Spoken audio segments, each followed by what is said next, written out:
Well, perhaps when you think of inventors, names such as Thomas Edison, excuse the expression, might well be your light bulb moment. Or, more recently, Steve Jobs, the founder of Apple Computers.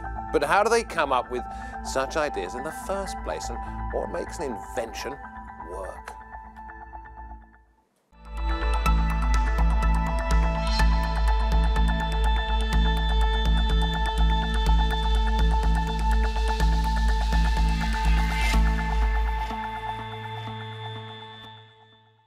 Well, very good to have your company. I'm David Foster. You're watching Roundtable. Thanks for your company. As technology advances, different types of inventions emerge, from robotic body parts for humans, global positioning systems, the old GPS, old in a sense, and social media. Is invention necessary to man? Could we ever run out of ideas?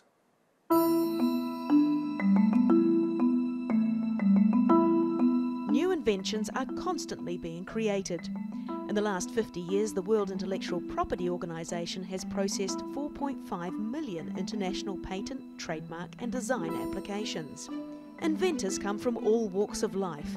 As Thomas Edison said, to invent, you need a good imagination and a pile of junk. But what does it take to be an inventor in today's competitive global market? Is there a formula for a winning invention? Let us get talking. From Maryland in the United States, we have Andrea Evans, who's an intellectual property attorney. She'll tell us what you should and shouldn't do, where you can get caught out. With me at the round table, Garrick Jones from the Open Innovation Programme at the London School of Economics, Jonathan Wilson from Hult International Business School, and Adrian, Westaway, an inventor from Special Projects Studio. And Adrian, you're going to show us a little bit about what you've got in mind at the moment for the market. But let me come to you first of all, Garrick. What makes a good inventor? A good inventor, yeah, or a good invention? Inventor and invention. I think because one follows from the other. It does, you know. But the inventor is the person who really is curious about life and curious about problem solving, and is able to keep their mind open and look at all kinds of things and find solutions by practicing and messing about and, you know, sorting it out. Can you sit down in the morning and think, I'm going to invent something? You can. I do believe you can. Whether you come up with a good invention or something that's going to be truly innovative is a different thing, but you can invent something every day. Adrian, we're going to talk about your invention in just a moment, one you put together with your wife. Let's hear a little bit about it. You've put together this short promo video. We're really inspired by the way that people interact with objects, and there's so much potential in transferring some of our physical behaviours into the digital world. When we work with pen and paper, it's very easy to use our desk space to organise ourselves and move between tasks. The problem is, when you try and do this on a phone, switching between tasks can feel very unnatural and disrupt your flow. So we've invented a new way of digitally navigating through different apps on a phone, which is completely inspired by the physical world. You can literally pin an app to a physical space. So every time you bring the phone back to that exact space, the same app will be active. There's no limit to how many apps you could pin. It's a little like building a virtual desktop in the space around you. Let's imagine you're writing an email and you want to add an image. You just move to the place where your images are kept and drag it across. Or, if you want to copy some text over, you can literally drop it from one space to another. You can drag digital content using the physical space. Or imagine you're trying to fix an appointment with a friend. You can just switch between your calendar and your conversation until you find a date that works for both of you. We're really excited by the potential of using physical space to navigate the digital, and think that by being inspired by the ways humans behave, we can really enrich our digital interactions. Adrian, that's it in practice. I know it's coming to the market pretty soon. You're looking for different ways in which to market it, and we'll get onto that in just a moment, Jonathan, if we could. But what made you think that was the thing to invent? Sometimes you find yourself on a train or something and you have a lot of work to do and you're kind of flipping between documents. And we thought that a lot of the apps were designed very well, but the space between them had sort of been neglected. And that moment when you're kind of moving from one app to another, didn't really feel designed. And we thought, well, maybe there's a kind of more interesting, more kind of tangible and human way to move content between apps. It's all very well to come up with an idea of something that you'd like to help solve something. It's a different matter making it a reality. That's the difficult bit, isn't it? I mean, I'd like to be able to get to the moon quite quickly for a weekend, but I don't know how to do it. So how do you work out how to do something like that? Well, isn't that the principle? Yeah, I mean, absolutely. I mean, you try and imagine the experience, and there's a whole sort of process we go through, just sort of at the beginning, just imagining what it will feel like, and then creating various iterations and prototypes to kind of bring you closer to making something real. And then in parallel, there's a whole kind of area of protecting the intellectual property, which is a kind of whole other thread that happens in parallel. Well, we'll get onto that with Andrea in just a little bit, but one question I have for you right now is, you talk about when you move it, it goes to the same space. Yes. What about if you move from that space? Does it make any difference if you're on a train or if you're walking or you go to the kitchen from the dining room or whatever? Yeah, it's a really good question. So I guess what you're asking is, if I'm on a train and I start using an app, is it going to kind of be stuck at the station when the train starts to move? No, it's all based on the relative position, the position relative to the phone. So you could be walking or moving or in a car, and it would always be to the left or to the right or above or below. And it's called, once again? Magic UX. Magic UX. Well, watch out for that one. Jonathan, it's all very well having an idea. It's all very well sitting down and sort of getting, you know, the first steps on this road. But those are the easy ones in a way, aren't they?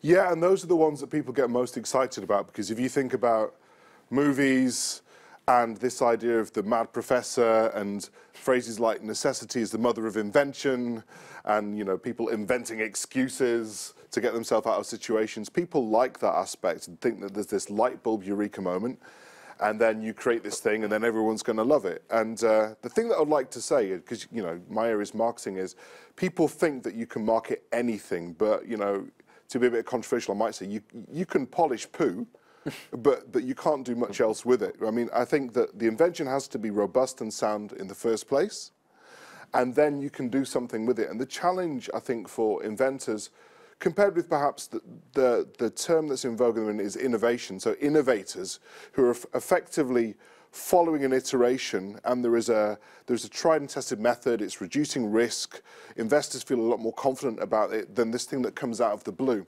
So if you have an inventor... So refining something that's already there. Right, because that's the business case, because I think the challenge is not that the inventor has created something of which there is no use, but it's difficult to communicate that value, especially if it's a big leap to people that don't know about these things. I mean, can you imagine, before we saw smartphones, if someone did like a vox pop and said, would you like a phone with no keypad that can play songs, that can take photographs, that you can answer messages in? People are like, no, I would much rather have my Discman, and I would much rather have a keyboard, because how would it know where my thumbs go? And so there's a lot that's gone into marketing. And, you know, Apple is the example that everyone talks about, right? Because they were just able to do some really good marketing, and they didn't innovate as much as some of the other providers. And so I think that bit's really important. Andrea, you've got to lock it down, haven't you? And once you've locked it down, I mean, I know you principally deal in the United States, and we're talking about global things here, but once you lock it down, are you going to make money if it's successful, or can you still get ripped off? Well, you hope you're going to make money. That's why you invented the invention in the first place. Just like the inventor was saying, you want to solve a problem. So essentially, you hope that for the US at least, in order to have something patentable, it needs to be useful and solve a problem. So essentially it does that because that's why you invented it in the first place.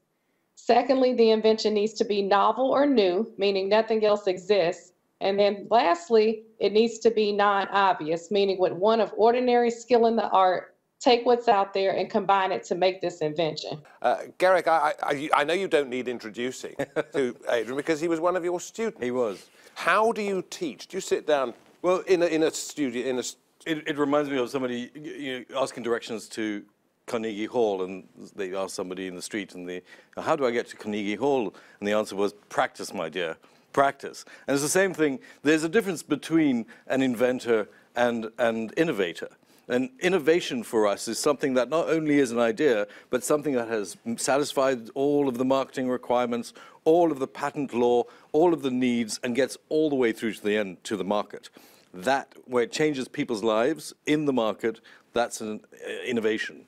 invention is the great blue sky new stuff that comes up with, which may be solving a problem that we know we have, or maybe solving a problem that's going to be coming down the line, because inventors have different ways of looking at things and different ways of achieving things. How we teach things is essentially a process. We think it is possible to be innovative. It is possible to teach innovation, but like anything, I'm a musician. Some people are naturally into it, and some people have to work a lot harder. So what do you say to students on day one? You might remember it. You might remember what he was like. Yeah. But what do you say? A lot of you here think you're going to go and think you're going to become rich and famous. You might. Is that the sort of thing you say to them that it's about a way of thinking, and it's a way of looking at the world. And what we try to teach them is not only to open up and look at all kinds of things in the world that they may have not have experienced before, put those together.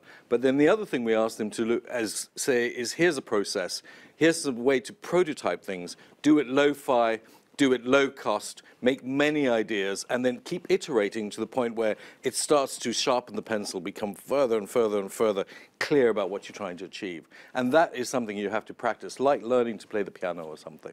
Andrea, I think we sorted out the sound problem. You were saying about tying down an idea. Yes, so in the US, in order to have something patentable, the invention needs to be useful and solve a problem.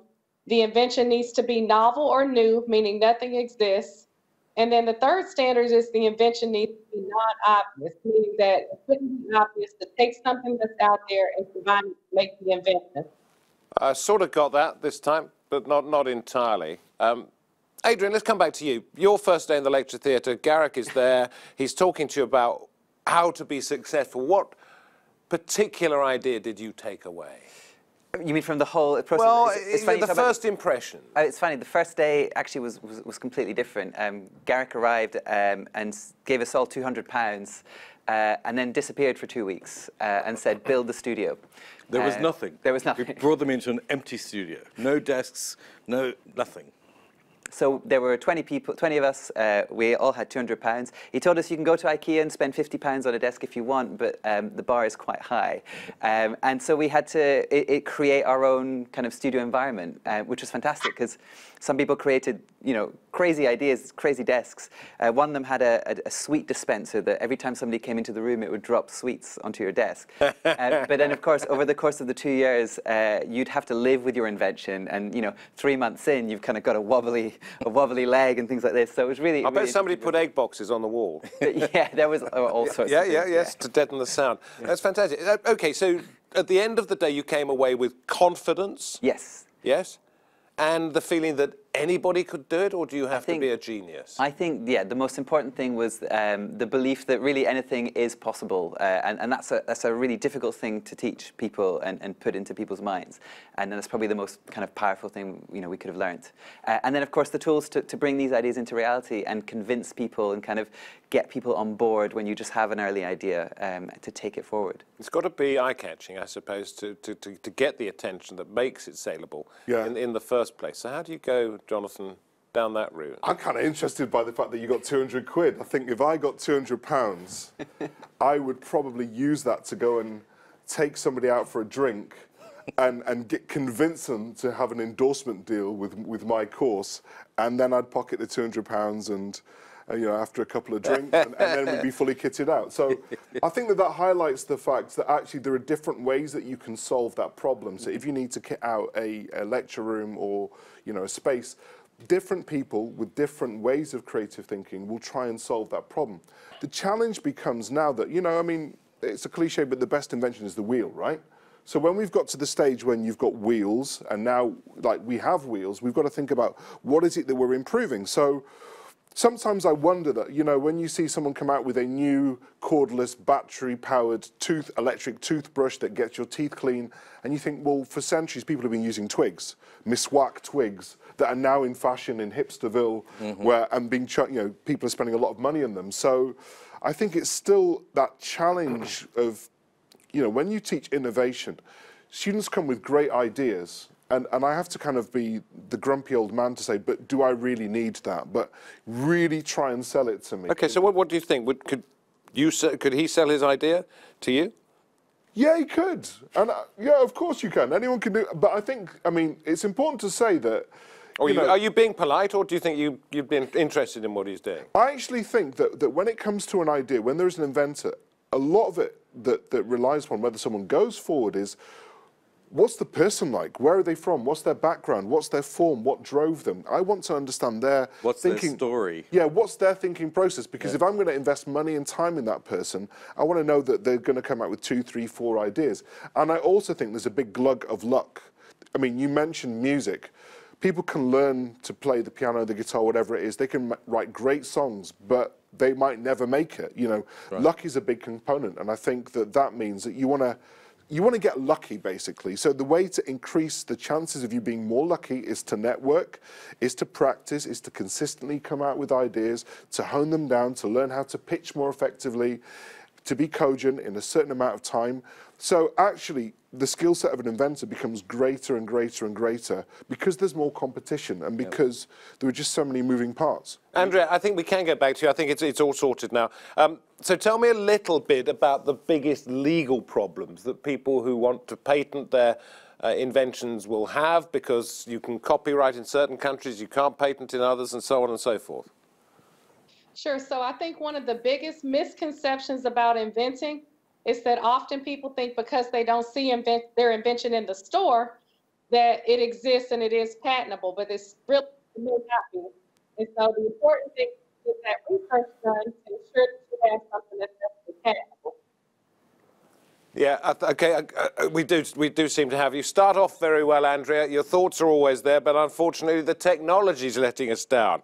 Perhaps we need somebody to invent something that could circumvent this problem within the next 10 minutes. Okay, where were we? We were talking about the idea of getting a product out there. How do you get that product out there? You say, Jonathan, it's something to do with the salesman and the person themselves, but in reality, until you get to meet somebody, until you can show what sort of personality you are, that's going to be a problem. We think it's all about not only the marketing and also getting the story, but the narrative that is about the story, about the product, about this problem it's solving, has got to be something that people relate to, or people can talk about and get viral with. The one thing about Adrian, if I may say, is Adrian is a magician, a real magician. He does magic tricks. Exactly, proper thing. And we were always encouraging Adrian to kind of put his magic into his products and his design, because it's so much a part of him. As a result, here we have a studio that really does magical things and produces products that people find magical and are amusing and enchanting, and the stories you want to tell your friends. I met Adrian today, he showed me another one of his projects. Oh my God, look what he's done now. It's always like that. So we think the narrative is really, really important, the story that's been told. And you're part of the Inventors Studio. It's your company, isn't it? Yes, so we have a studio. So how on earth can you say, today we're going to invent something? I would have thought it's a bit like writing a book, isn't it? You know, you might have a blank piece of paper in front of you for weeks. I mean, really, so we maybe will invent 20 things in a year, roughly, mainly for other companies. And we have a process we follow, but it always starts with people, the people that we're designing for. And like you were saying, you want to increase the chances of seeing something unexpected that's going to give you a spark or a push in a new direction. So whenever we start any project, you kind of imagine the inventors kind of huddled over a soldering iron all the time. We're actually in people's houses, like watching people use different objects and solving problems in different ways. So we really immerse ourselves in the environment that we'll be inventing in. So typically we'll spend 1 to 2 months observing and shadowing people before we even start coming up with ideas. And that's a way of kind of making sure we can keep doing this for longer periods of time. Give us an idea of the sort of things that you're looking at the moment, without giving too much away. Okay, I have to just think that we're often not allowed to talk about it too much. So we've just finished working on actually a theme park concept. We're doing some work on using DNA to customize a consumer product in quite a new way. And we are also, let me just try and think of it. Well, we actually worked on trying to take medical products that are often quite stigmatizing and make people feel quite bad and quite ill, and completely transform our relationship with these often, quite complex products to make them feel much more aspirational and have a better effect on the way people feel. Because of course they've all changed our lives, haven't they? Inventions. Yeah. But I think some of what you're saying sounds like innovation rather than invention, right? Because you're doing research and you're trying to solve a problem to something which kind of exists. And I think there's a spectrum, right? Innovators, smart innovators that get paid good money, that have a business, that can come up with 20 ideas a day. It's a hit factory, right? It's like, and I don't mean that in a bad way, but you think about, producers that produce top hits, like they have a system, but there isn't necessarily the selfishness that people associate with this mad inventor who is kind of oblivious to the fact that other people may or may not like what it is that they're creating, but they just genuinely believe that it's important. And I think it's that yin and yang that's important for an investor, because you need people that are willing to challenge the status quo. And that's why sometimes I think that, when I lecture innovation or inventions and stuff, it's almost a contradiction. Like, if you've paid money to come here to learn how to do it, then I don't know if you're inventors. Like, should you really be here? You could be smart professionals, but you're not the kind of the hardwired inventor that I know, because they're normally quite eccentric. They're not very good at kind of interacting and plugging Can't tie their own shoelaces. Exactly, and that's why boil they an create egg. slip-on shoes. I'm going to go around the table now, and we'll come to Andrea one more time. Just that one bit of advice for somebody who's sitting out there thinking, I know I've got an idea, and I know I could change the world. What would it be? Well, the first thing is make sure you have more than an idea and a concept. You need to be able to explain it in a way that someone can actually understand the. So that's Andrea's thought. Each one of you must have an idea about what somebody sitting at home watching this might be best equipped to do. What would you say? To invent something, you've got to get out in the world and absorb all the ideas you can find from all different places, and then start building. The most important idea I would leave people is, if you want to do something, start by making something. Draw a line in the sand, get some things, build a cheap version of something, make it out of cardboard, and then start your process of iterating as you move forward. Or you could give somebody £200 and get them to do it for you. Well, you've got to start somewhere. Of all the time you've spent seeing inventors, yes, what were the most extraordinary things? The most extraordinary things, I think, were things at the time of the internet being set up, like inventors who came up with code to do what became Adobe Photoshop, and things that took us from the analog world into the digital world are the things that really stay with me. People like Bob Stein, who invented the way that we look at use information on computer screens and so on. That, to me, has been the biggest shift in my lifetime, yeah. Same for you? Of course, you pretty much grew up in the digital world. Yeah, I saw a kind of transition. Yeah. I mean, I think for me the most important thing for inventors is to not think of your invention as a product, but think of it as something that is experienced over a longer period of time. So, it's not just about the moment that you use it, it's the moment that you store it, it's the moment that it's in your pocket, it's the moment it's on your wall. And thinking that products make you feel different things. And there are hundreds of phones that exist. You go out and buy one of many mobile phones today, but most people buy just one or two, and that's for a reason. So really kind of broaden the scope and think of a whole experience. Okay. Jonathan, come on. That nugget for somebody. Excuse me. All those movies and children's books that you saw with events in them, forget them and ignore them, right? Well, the Professor Brainstorm books. Yeah, because what I would say is think that inventions are much wider than creating something out of egg boxes, right? The Fosbury flop in the high jump, that was an invention. That was a different way to do the high jump, right? Jimi Hendrix, the Beatles, they've invented new sounds and new ways of understanding music. So it's not just physical objects, it's intangibles. And I think also ask yourself, why are you inventing? Is it because it makes you feel good? Is it because you want to make money, which then means you've got to raise the bar a little bit higher? Or is it because you want to solve a problem? And if that problem's in a developing nation, then it's really got to solve a problem. It can't just be like the electric toothbrush. It's got to be something which costs less, which doesn't cost very much, which people can access at scale, and it's going to give them returns that will change their everyday life. See, in terms of making money, yes, could it be a bit like an artist or a musician? We you say, don't get your recognition until after you're dead. Sometimes, but we think if you get it right now, it's cheaper, better, faster, wow. Those are the four things. Cheaper, better, faster, wow, and you're going to win every time. And could somebody in let's say China, why not say China, just take your idea and rip it off? They do all the time. So you could have the most brilliant idea in the world, and yet... Yeah, That's it. Like, Well, that's why we've got the law, and hopefully international law, European law, and all the rest of it is in place to allow us to have a fair playing field. which is more fun, being an inventor or being a magician? Or are they? I get to do both. I think the way we invent in our studio, we use magic in the way we invent. So really, the two are the same for me. How do you do that? Just the way that I mean, I actually can't You tell can't because I'm tell gonna get me. kicked out of the Yes. magic That's circle. wonderful. He comes on a But- chat show. yeah. Now he can't talk. It's true. That's extraordinary. Well, listen, the very best of luck to you. I think the next stage you're going to is trying to find somebody who would license it from you, and then they would do the selling and you would reap the rewards. Potentially, yeah, absolutely. Okay. Thank you very much indeed. Has he changed in the how many years since you talked He's to him? only got better. Fantastic. Listen, thank you all very much indeed. Andrea, I know we had a little bit of a sound issue, but we appreciate your input into the programme. Garrick, Jonathan, Adrian, thank you very much indeed. And thank you for watching. We will disappear now, whether it's courtesy of Adrian or simply because we've run out of time, I'm not entirely sure. But thank you for watching Roundtable. From me, David Foster and the team.